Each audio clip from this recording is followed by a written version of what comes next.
Hello and welcome.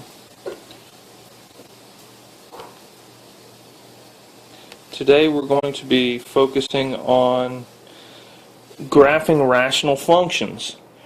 And we have been given a problem that asks us to graph the function y equals 2x squared minus 3x minus 1 all over x squared minus 9.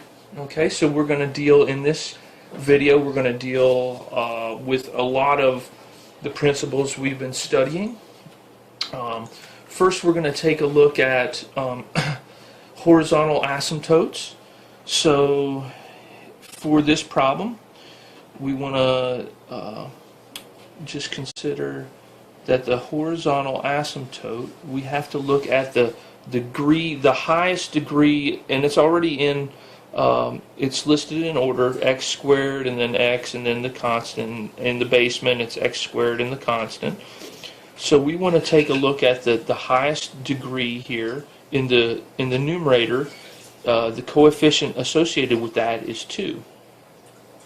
So if you remember that the degrees of the of both the numerator and denominator, the highest degree is squared, so they're equal.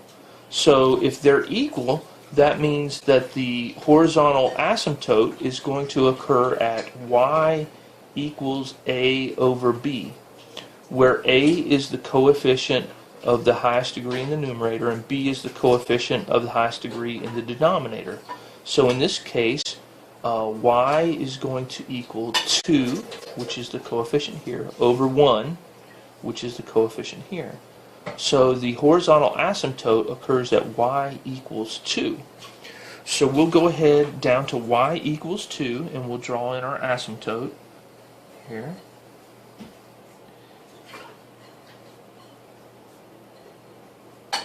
Y equals 2.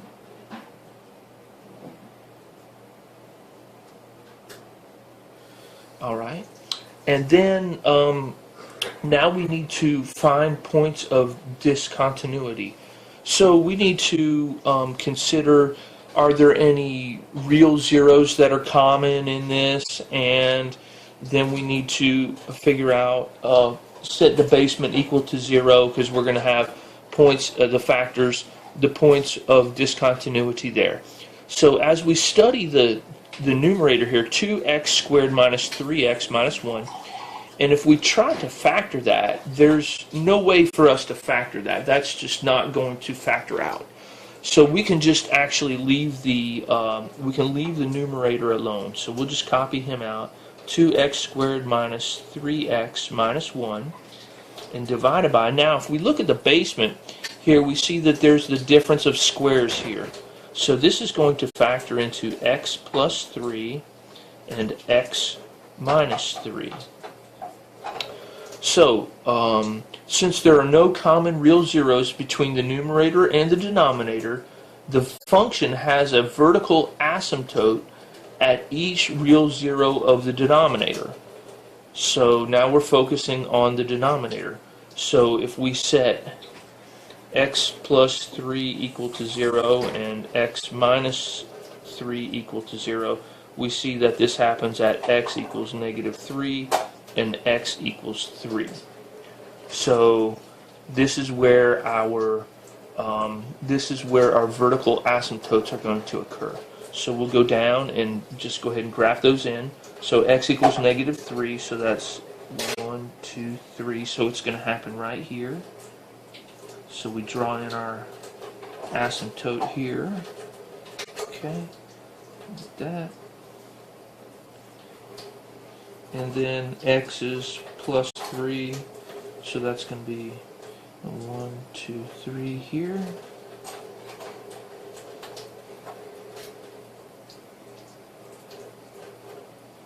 And now we're going to have to find a couple points in here so we can graph this. So why don't we set up a t-chart, x, y, okay, and why don't we choose the following values. Well, obviously 0 is going to be a good one to choose. Let's choose 0, and let's choose 1. Let's choose 2. And then let's go ahead back here and choose 1 in here so we can find. So that would be 1, 2, 3, 4. Well, let's see. Let's look at our equation. 4 is going to work nice, and let's just go ahead and choose -5.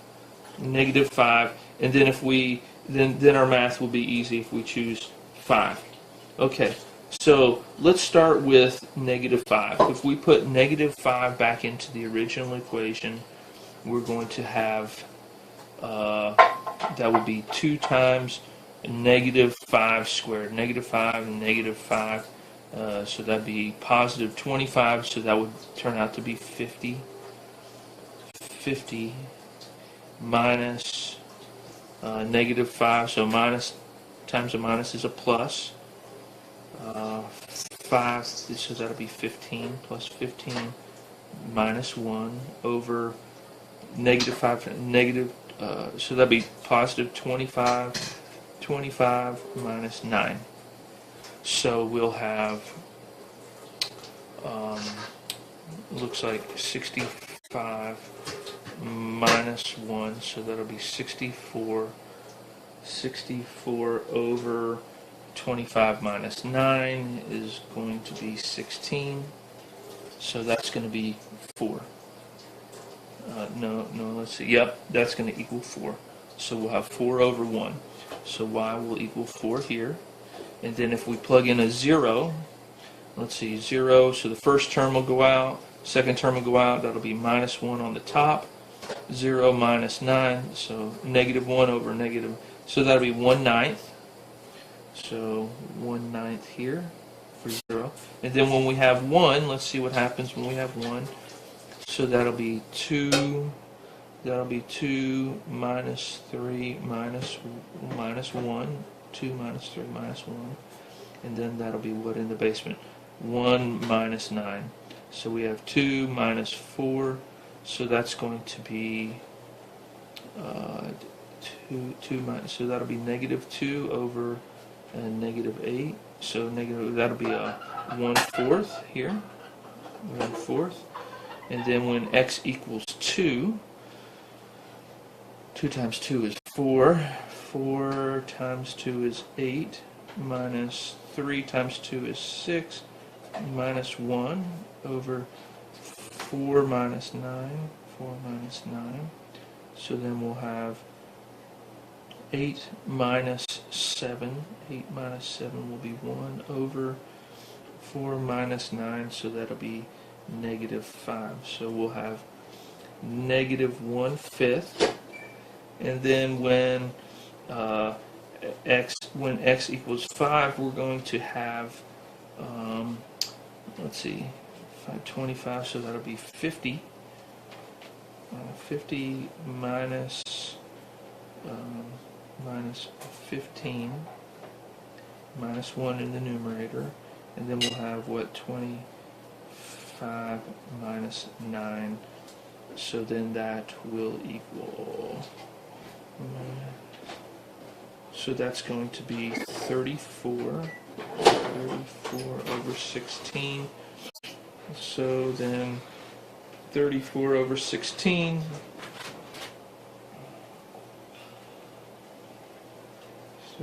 that'll go in 2 times, so we'll have 32, 2 left over point, we'll bring down to 0, 20, so that again once, 16, so we're left with 40, so that'll go a couple times, so about approximately 2.12. If we kept going, I think one more digit and we have it.